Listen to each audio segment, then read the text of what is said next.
Hey everyone, how many of you here today can tell me 5 Greek myths on top of your head?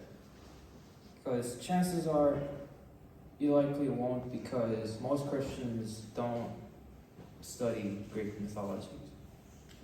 And Greek mythology, it says here on history.com, it says it's a story about legends of heroes and of gods and goddesses, and of monsters and men. They use it to tell the natural phenomena of the world and how to explain it. And so it says the stories here are fascinating and wondrous to think about. It also shows the depravity of human minds and their actions and the fools. So it says here, worldhistory.org says that the ancient people used the gods as ways to explain natural phenomena. And an example of this can be earthquakes from Poseidon when he hits the trident on the ground. Or when the chariot that Helios rides is the movement of the sun. And so therefore, ancient people used gods in this as ways to explain the things and natural phenomena and the events that they see around them.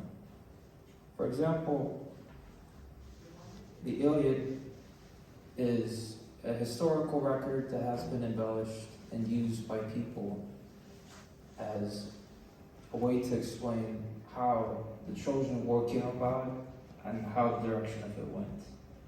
Homer's Odyssey is about a story of a hero sailing around the world and fighting monsters, coming back and being the hero again.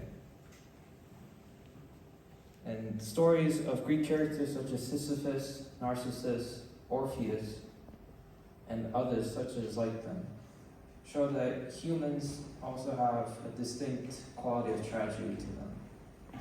And therefore, we must always be aware of when life will take us to such places. The Greek myths hold the archetypal hero journey. We can see these from the stories of Heracles, also known as Hercules, in the Roman myths. Theseus was also a man who beat the Minotaur from the labyrinth and saved the princess, and so on became the hero. Perseus, also the man who killed Medusa and saved a city. So the archetypal hero's journey, in which you must slay the metaphorical dragon in order to become the hero and to face something so terrible that none others would. And so influences of Greek mythology has spread because of Alexander the Great and his conquests. And so therefore Hellenism has spread beyond to other countries, such as Egypt, Rome, and other conquests of the places Alexander conquered. The legacy we have today is that both scientific influences have Greek names, Roman names embedded in them. And it is important to understand why we must understand the influences, why it came about from those. And so Christians need to teach Greek myths and culture to their people, because knowledge is power. And people who don't necessarily believe in the same God as Christians do, don't necessarily believe it. And so we can use it to our advantage and spread the gospel this way.